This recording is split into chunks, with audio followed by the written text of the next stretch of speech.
But it was that distinguishing element of the strength of Iman that he had, which meant that Allah subhanahu wa ta'ala gave him victory.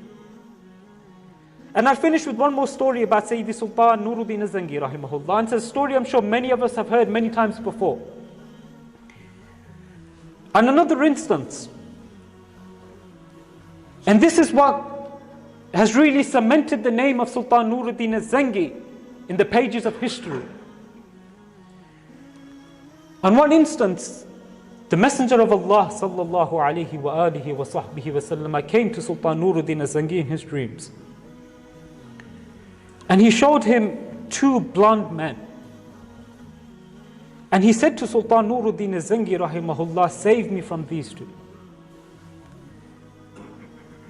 He saw the dream on one night. He was troubled, but he didn't understand what the dream meant. The second night he went to sleep again. He saw the august presence of the Messenger of Allah sallallahu alayhi wa sallam, and he was told, save me from these two. Again he was deeply troubled. But he didn't understand what the hadith meant, what the dream meant. On the third night he went to sleep, and again he saw the beautiful appearance of Sayyiduna Rasulullah sallallahu alayhi wa sallam, and he saw those two blonde men, and he was told, save me from these two. On the third night then, he spoke to his vizier and he said, we have to take a caravan to Al-Madinatul Munawwara. He gathered his men. Some narrations go as far as to saying there were thousands of camels, meaning this is the concern Sultan Nuruddin Zangi had in this caravan to Al-Madinatul Munawwara. When they reached Al-Madinatul Munawwara and he sat with the people, he saw that he didn't recognize any of these two men. He didn't see these two men anywhere. His vizier asked him, Ya Sultan, do you see the two men that you saw in the dream? He said, no. So they facilitated an event, if you will, where they would call everyone in Al-Madinatul Munawwara and they would distribute various alms to them, meaning money and food and other things.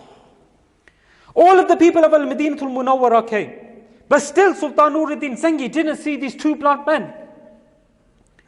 He then asked the people of Al-Madinatul Munawwara, that is there anybody that has not attended today?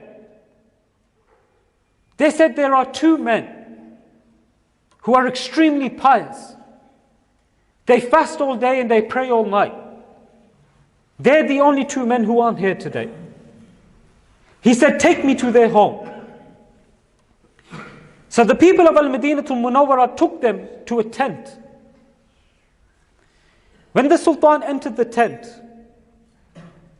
immediately there was nothing suspicious, nothing criminal. It was a tent, but in the center of the tent was a cauldron, like a big pot, upside down. And on top of the cauldron was a mushaf. We say Quran, a mushaf on top of the cauldron. Sultan Nuruddin Zangi rahimahullah had the mushaf lifted. He moved the cauldron and he found that a tunnel was being dug towards the blessed Rawdah of the Messenger of Allah sallallahu alayhi wa sallam.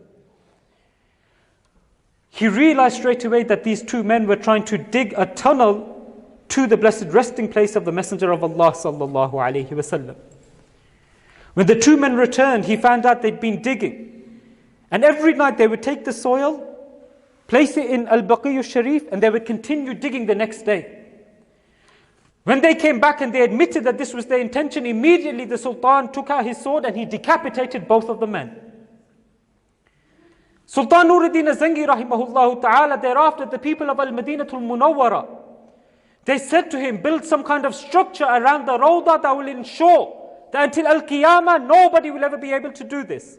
Sultan Nuruddin Zangi commanded for 4 iron walls from thick iron ore to be built around the resting place of the Messenger of Allah sallallahu alayhi wa sallam.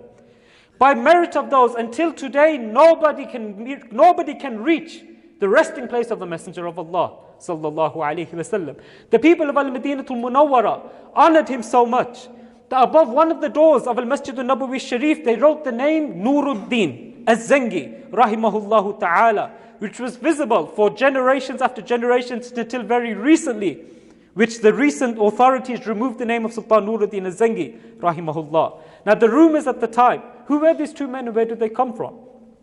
There were rumors abound throughout the Muslim world at the time. And this came to the attention of the people of Al-Madinatul Munawwara after this occasion, that the Crusaders had intended to dig to the blessed resting place of the Messenger of Allah sallallahu alaihi wasallam. And in their delusion believed that they would remove the blessed body and take it to Jerusalem with them.